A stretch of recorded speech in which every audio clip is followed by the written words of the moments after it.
Hi, this is Cindy Presgraves. I'm with Cindy's Realty Group by Virtual Properties Realty here in the state of Georgia. And I am going to talk to you today about 6 reasons why selling your house on your own is a mistake. So right now, I understand we're going through different times. It's a totally different atmosphere. And you want to take into consideration a FSBO is a for sale by owner. So that means that they're selling their house on their own and they really don't know what they're doing. And that's your largest investment. I mean, you don't want to lose money on your house. So the first reason is your safety is your priority. When you hire a real estate agent, you know who's definitely going through your house. You know what agent went through. Because an agent, we also take security measures too. We meet the client beforehand. We get them pre-approved before walking through your door. And not only that, but especially during this time, you want to keep your house and your family safe. So we are actually we're following, as me as a realtor, I am following the National Association of Realtors standards, which is, to protect you and your family. So let's say, for instance, I went and showed a house yesterday.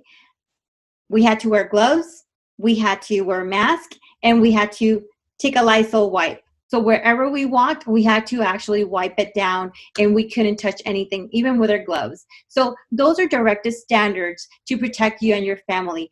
As a homeowner, as yourself, how are you going to protect that? How are you going to know if they've been sick or so forth? We also have a personal health questionnaire to protect you and your family as well too.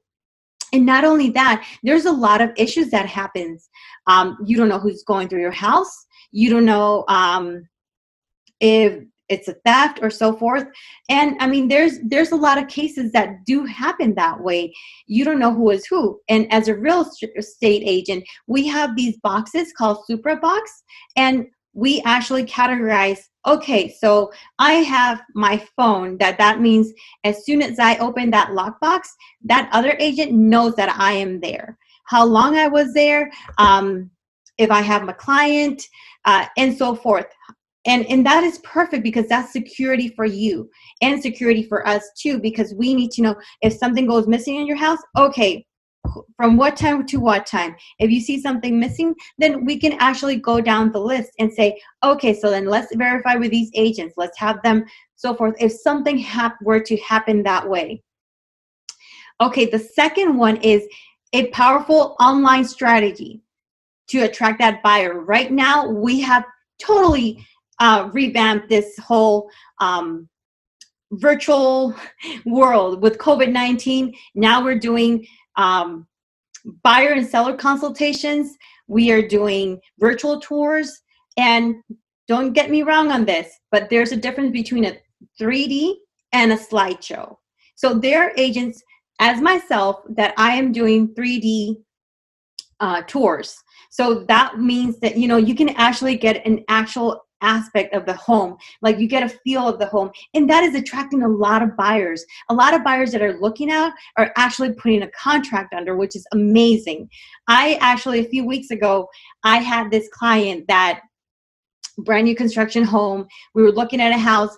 He's never seen the house, but he got it under contract, which is amazing. So that makes it like falling in love with the house. And before getting into the house, yes, physically you do have to eventually see the house, but that's why we follow the rules. We do the marketing, and we do other things as social media marketing. We promote. I do a lot of videos.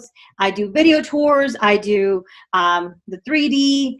I do Facebook advertising, LinkedIn. Not only that, but I connect with other agents as well and market in your neighborhood. Right now, how as a FSBO are you going to be able to market in your neighborhood, or how are you going to do that? How are you going to have times and handle all those phone calls and text messages? And then are they really wasting your time or not? Are they serious?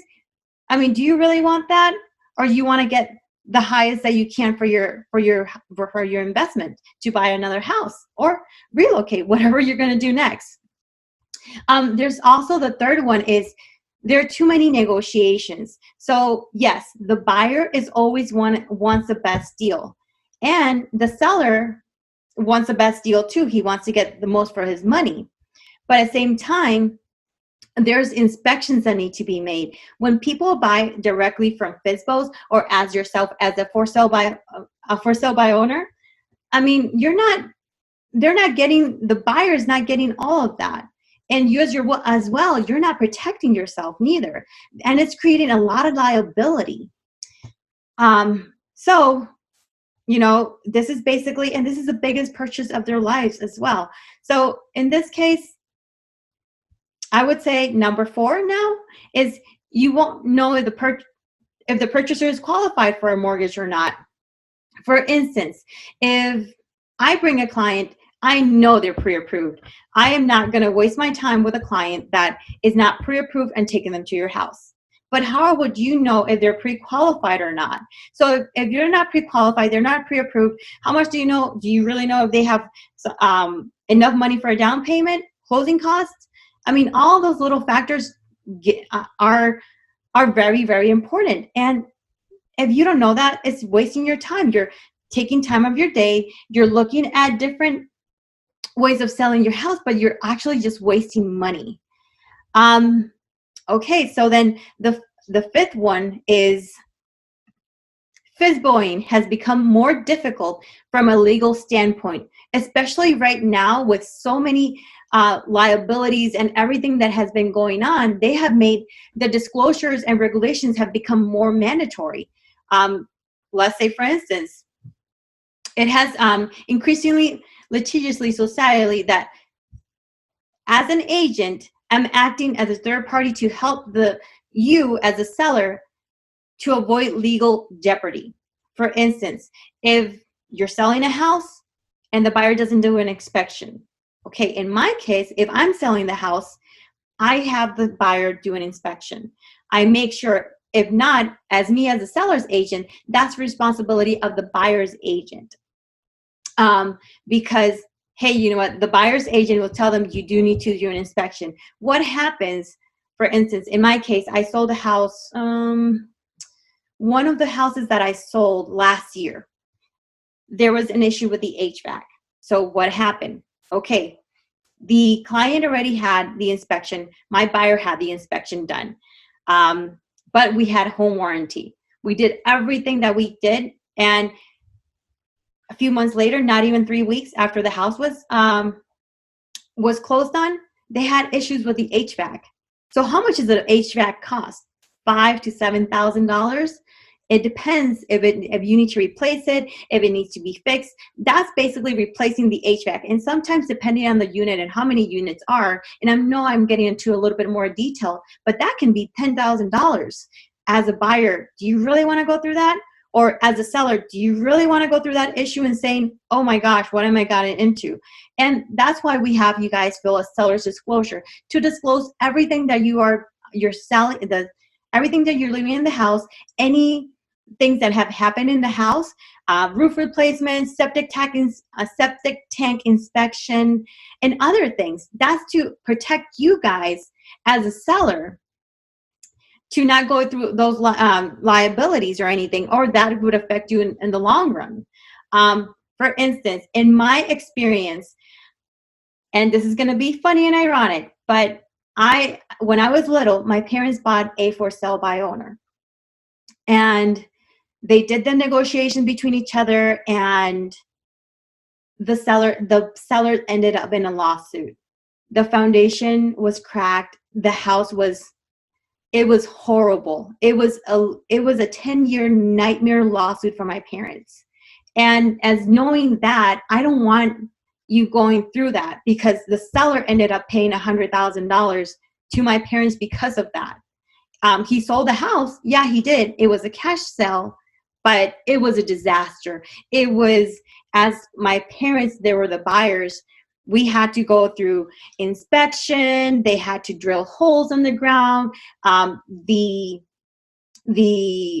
didn't have the right structure or anything, because the seller had built the house, and there was not an inspection, there was not a disclosure, and from that experience, I understand my parents went through that nightmare, and I lived through that nightmare for 10 years. That basically saying that, I would say, hey, from a legal standpoint, make sure that you get an agent. Don't be cheap. And I'm not saying you're being cheap. Number 6 is you net more money when using an agent. And when you're selling it with an agent, as myself, then you're getting the best for your money. You're getting the negotiations. You are attracting more buyers. You are getting the best marketing too. Not only that, I mean, if you want, let's say for instance, if you don't want to hire me, that's okay. Interview different agents, because sometimes, I'm telling you, sometimes there's agents that will just put a sign and forget about the house. I am not like that. I do marketing. I do networking. Hey, you know what? I make sure that your house will be sold in time. So I just want to tell you that why not to sell your house on your own? And my experience, yes, I understand this is a lot of, okay, yeah, this is an agent, but I am trying to protect you as the seller. And you know what? Bottom line is, listing on your own leaves you to manage the entire transaction on yourself. I mean, why do that when you can hire me as your agent and still net the same amount or even higher? I can negotiate the closing costs. I can negotiate a lot of things that you don't even thinking about. And not only that, when you sell a house, what are you actually leaving? Are you actually disclosing that? Because let's say, for instance, you love that chandelier, and as a buyer, wait, he's expecting that chandelier to be there. Are you going to protect yourself or not? So just give me a call. I mean, I would love to connect with you. I would love to do a marketing analysis. And if you are not in Georgia, that's fine too. Believe me, I can connect you with anybody and anywhere. So my name is Cindy Presgraves. I'm with Cindy's Realty Group by Virtual Properties Realty here in the state of Georgia. And I'm licensed in North Dakota, Louisiana, and Georgia here itself. So I look forward to talking to you.